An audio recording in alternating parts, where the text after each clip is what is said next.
नमस्कार विद्यार्थी मित्रांनो, स्वागत तुमचं माझ्या यूट्यूब चॅनलवरती. आज आपण इयत्ता 6वी विषय परिसर अभ्यास एक धडा 6वा अन्न व निवारा. चला जाणून घेऊ या धड्यामध्ये काय. अन्न म्हणजे जे आपण काय खातो आणि निवारा म्हणजे जिथे आपण राहतो. अमित आणि स्वरा जेवायला बसले होते. आईने जेवायचे ताट वाढले आणि म्हणाले, पाहिजे तेवढे अन्न खा, अन्न वाया घालू नका. आता अमित आणि स्वरा ही दोन मुलं आहेत. ही जेवणासाठी बसले होते. आईने त्यांना जेवायचे ताट वाढले आणि आई त्यांना म्हणाली, "हे ताट वाढलेलं आहे, ते घ्या. तुम्हाला पाहिजे तेवढं घ्या आणि जे अन्न आहे ते वाया घालू नका. म्हणजे अन्न टाकून देऊ नका. जेवढं तुम्हाला पाहिजे तेवढंच खा." अमित: आई, तू हे रोज आम्हाला का सांगतेस? आई: अन्न वाया घालू नये म्हणून. स्वरा म्हणाली, का? तर अमितने आईला प्रश्न विचारला, की "अरे आई, तू आम्हाला रोज असं का सांगतेस, की अन्न वाया घालू नका?" तर आई म्हणाली, "अन्न वाया घालू नये. अन्न आपण जे खातो ते वाया घालवायचं नसतं. कारण की शेतकरी खूप कष्टाने ते बनवलेलं असतं." तर स्वरा म्हणाली, "का?" तर आई: "अगं, शेतकरी मोठ्या कष्टानं धान्य पिकवतो तेव्हा आपल्याला ते मिळतं." अमित: "आई, तुला माहीत आहे का शेतकरी धान्य कसं पिकवतो?" मग आई म्हणाली त्यांना, की "शेतकरी आहे, तो खूप कष्टाने ते धान्य पिकवतो. त्यामुळे ते आपल्याला टाकून त्याची नासाडी करायची नाहीये." मग अमित म्हणाला, "आई, तुला माहिती आहे का शेतकरी कसं धान्य पिकवतो?" आई: "हो." स्वरा: "मग आम्हाला पण सांग." आई: "हो, सांगते." मग अमित बोलला, की "शेतकरी कसं धान्य पिकवतो आई आम्हाला सांग." आई म्हणाली, "हां, मला माहिती आहे." स्वरा म्हणाले, "आम्हाला पण सांग." मग आई म्हणते, "सांगते." तर चला समजून घेऊया. इथे ट्रॅक्टर आहे, शेत आहे आणि शेतकरी राजा बिया टाकत आहे. तर आई: शेतकरी शेतात मशागतीची कामं करतो. बैलजोडी वापरून ट्रॅक्टरला शेतीची अवजारे जोडून जमीन नांगरतो. उन्हाळ्यात तापलेल्या जमिनीवर पाऊस पडला की त्याची मशागत करून शेतात बियाणे पेरतो. आता शेतकरी राजा आहे आपला, तो काय करतो? जमिनीची मशागत करतो. आता याच्यामध्ये मशागत करताना तो काय काय करतो? तर बैलजोडी घेऊन शेत नांगरतो किंवा ट्रॅक्टरला शेतीची अवजारे जोडून जमीन नांगरतो. आणि नंतर जेव्हा जमिनीवर पाऊस पडला की शेतात तो बियाणे टाकतो. म्हणजे आता तांदूळ टाकायचे तर तांदळाचे बियाणे टाकेल, गहू पाहिजे असेल तर गव्हाचे बियाणे, ज्वारी पाहिजे असेल ज्वारीची बियाणे तो टाकतो शेतामध्ये. पेरणी झाली की थोड्या दिवसांनी पिके उगवू लागतात. उपलब्ध पाण्यावर पिके जोमाने वाढतात. पिकांमध्ये दाणे भरवून लागतात. आता जशी पेरणी झाली की थोड्या दिवसांनी जी पिके आहेत ती जमिनीतून उगवू लागतात आणि उपलब्ध पाण्यावर पिके जोमाने वाढतात. पिकामध्ये दाणे भरू लागतात. दाणे पूर्ण भरल्यानंतर कापणी करावी लागते. कापणी म्हणजे सगळी कणसे कापून गोळा केली जातात. नंतर मळणी, उफणणी करतात. स्वरा: आई, मळणी म्हणजे काय? आई: कणसे मळून त्यातले दाणे वेगळे करणे म्हणजे मळणी. आता याच्यामध्ये काही दिवस झाले की पिकांमधून दाणे बाळावे लागतात. ते दाणे पूर्ण भरल्यानंतर आपल्याला त्याची कापणी करावी लागते. कापणी म्हणजे जसं ते मोठं गवतासारखं येतं ते आपण खालून कापतो आणि ते झालं की आपल्याला त्यातून कणसे कापून गोळा करावे लागतात. ते कणसे असतात ते. मग कणसे करताना आपण काय करतो? मळणी करतो, उफणणी करतो. मग स्वरांनी आईला विचारला प्रश्न, की "आई, मळणी म्हणजे काय गं?" तर आई म्हणाली, "कणसे मळून दाणे वेगळे करणे." म्हणजे जो बियाचा भाग आहे, तर कणीस असतं त्यातून जो खरा दाणा आहे धान्याचा तो वेगळा करणे म्हणजे मळणी. आता पुढे त्यासाठी बैलाचा उपयोग करतात. खळ्यात एक खुंटा मध्यभागी रोवतात. त्याला बैल बांधतात. बैल खुंट्याभोवती फिरतो. त्याच्या पायाखाली येतील अशा रीतीने कणसे रचतात. बैल कणसांवरून फिरायला लागले की त्याचे वजनाने दाणे सुटतात. आता त्यासाठी काय करतात? मळणीसाठी बैलाचा उपयोग करतात. एक खुंटा आपण आहे तो मध्यभागी रोवतो आणि त्याला आपण बैल बांधतो आणि तो बैल असतो तो खुंट्याभोवती गोल गोल गोल फिरत असतो आणि त्याच्या पायाखाली जे दाणे येतात ते अर्थात ते कणसे असतात. ते कणसामधून वजनदार दाणे बाहेर सुटतात. अमित: उफणणी कशी करतात? आता अमितने आईला प्रश्न विचारला, "आई, उफणणी म्हणजे काय?" तर आई म्हणते, "उफणणी करण्यासाठी थोड्या उंच जागेवर राहतात. मळणी केलेले धान्य सुपात घेऊन जमिनीवर सोडतात. वाऱ्यामुळे टरफळे, हलका कचरा दूर जातो.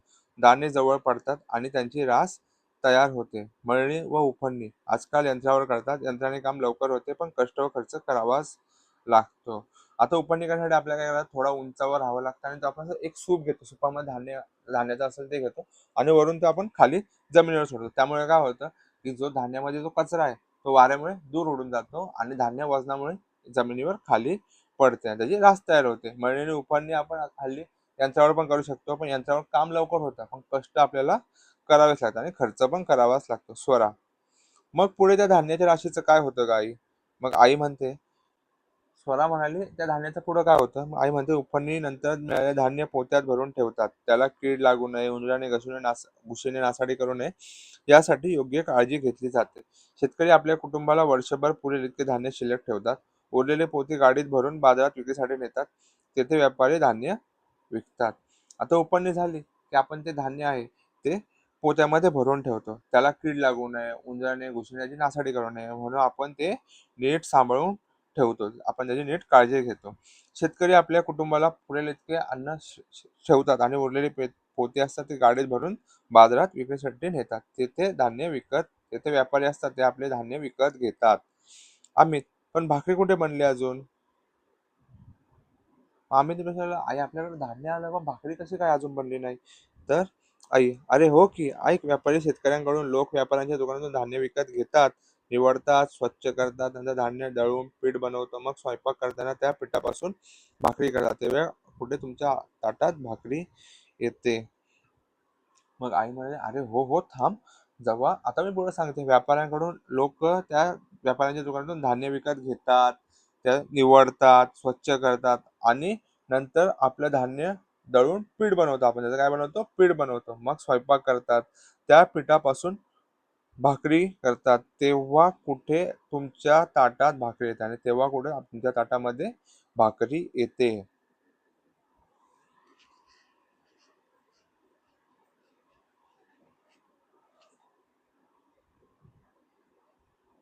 आता ही सगळी प्रोसेस झाली की आपल्या ताटामध्ये भाकरी येते.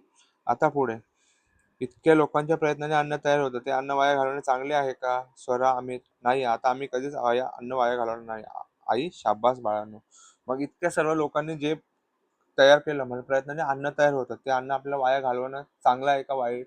असा आईने दोघांना प्रश्न विचारला. तेव्हा स्वराने अमित म्हणाले, नाही, आता आम्ही अन्न कधीच वाया घालवणार नाही.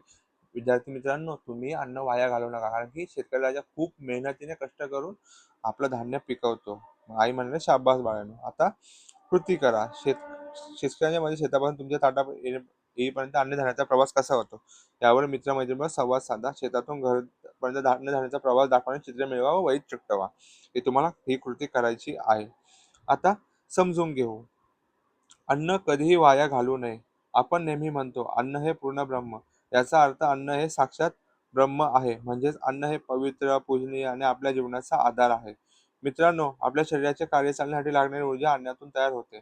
आपण योग्य वेळी योग्य आहार योग्य प्रमाणात घेतल्यास आपले शरीर निरोगी व सदृढ राहते. आता अन्न आपल्याला कधी वाया घालवायचं नाही. आपण नेहमी म्हणतो, कारण अन्न हे पूर्ण ब्रह्म आहे आणि ते अन्न हे साक्षात ईश्वराचं रूप आहे.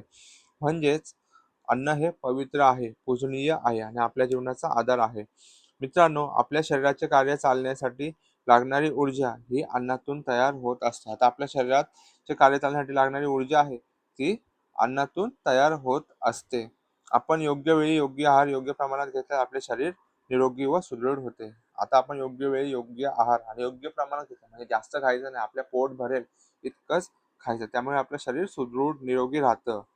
आता तक्ता पूर्ण करा. आपण दररोज घरी अन्नपदार्थ बनवतो. आपल्या अन्नपदार्थात विविध अन्नधान्ये, भाजीपाला व फळे यांचा वापर करतो. शिक्षकांच्या मदतीने राज्यातील विविध प्रदेशात अन्नधान्यापासून बनवलेल्या पदार्थांची यादी पुढील तक्त्यात तयार करा. आता आपण जे घरी अन्नपदार्थ बनवतो, कोणते कोणते धान्य पदार्थ, कोणता भाजीपाला वापरतो, फळे वापरतो, यांचा आपल्याला तक्ता बनवायचा आणि शिक्षकांच्या मदतीने विविध प्रदेशात अन्नधान्यापासून बनवलेल्या पदार्थांची यादी बनवायची आहे. आता खालील तक्ता अशा प्रकारे: अन्नधान्य प्रदेशात बनवलेला पदार्थ: कोकण, खानदेश, पश्चिम महाराष्ट्र, मराठवाडा, विदर्भ इथे बनवलेला पदार्थ आहे. तर तांदूळ कोकणामध्ये बनतो, गहू पश्चिम महाराष्ट्र, ज्वारी मराठवाडा, कडधान्य खानदेश, विदर्भ, मराठवाडा या ठिकाणी बनतात. तुमची तयार झालेली यादी मित्रांनो दाखवा. तुमच्या यादीत नसलेला पदार्थ तक्त्यात नोंदवा. आता तांदूळ, तांदळापासून काय काय बनतं? भाकरी, भात, डोसा, मोदक, इडली. गव्हापासून बनते चपाती किंवा आपण तिला पोळी म्हणतो. ज्वारीपासून भाकरी बनते. कडधान्यांपासून भाज्या बनतात. महाराष्ट्रातील अन्नपदार्थात विविधता ही गहू, तांदूळ, ज्वारी, तेलबिया, विविध कडधान्ये यांपासून तयार केलेले पदार्थ दिसून येतात. आता महाराष्ट्राचे अन्नधान्य आहेत याच्या विविधतेमध्ये गहू, तांदूळ, ज्वारी, बाजरी, तेलबिया, विविध कडधान्य या भाज्यांपासून बनवलेले पदार्थ दिसून येतात. अन्नधान्यातील विविधता ही प्रादेशिक हंगामी घटकानुसारही दिसून येते.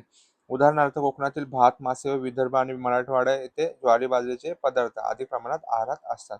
आता याच्यामध्ये अन्नधान्याची विविधता ही प्रादेशिक व हंगामी घटकानुसारही दिसून येते. याच्यामध्ये काय असतं, कोकणात भात मासे खातो, विदर्भात ज्वारी व बाजरीचे पदार्थ अधिक प्रमाणात आहारात असतात. आता दैनंदिन जीवनात विविध पदार्थांचा समावेश केल्याने संतुलित पौष्टिक आहार मिळतो. अन्नधान्याची विविधता ही प्रामुख्याने हवामान, भौगोलिक परिस्थिती, स्थानिक घटकांवर आधारित असते. आता तुमच्या लक्षात येईल की काही वेळेस एकच अन्नधान्यापासून विविध पदार्थ तयार होतात. तांदूळ मुख्य अन्नधान्यापासून वेगळे अन्नपदार्थ तयार केलेले असतात. आपल्या देशात अन्नधान्य उत्पादनात विविधता आढळते. आता आपण बघतो की एकाच अन्नधान्यापासून विविध आपण पदार्थ बनवतो. तांदळापासून विविध अन्न पदार्थ बनवतो. त्यामुळे आपल्या येथे अन्नधान्य उत्पादनात विविधता आढळते. आता ही अन्नधान्याची विविधता ही प्रामुख्याने कशावर अवलंबून असते? हवामान, भौगोलिक परिस्थिती आणि स्थानिक घटकांवर अवलंबून असते. आता प्रत्येक अन्नधान्याला लागणारं हवामान वेगळं आहे. तांदळाला वेगळं आहे, बाजरीला वेगळं आहे, ज्वारीला वेगळं आहे. त्यामुळे विविध भागांमध्ये वेगवेगळं अन्नधान्य उगवतं.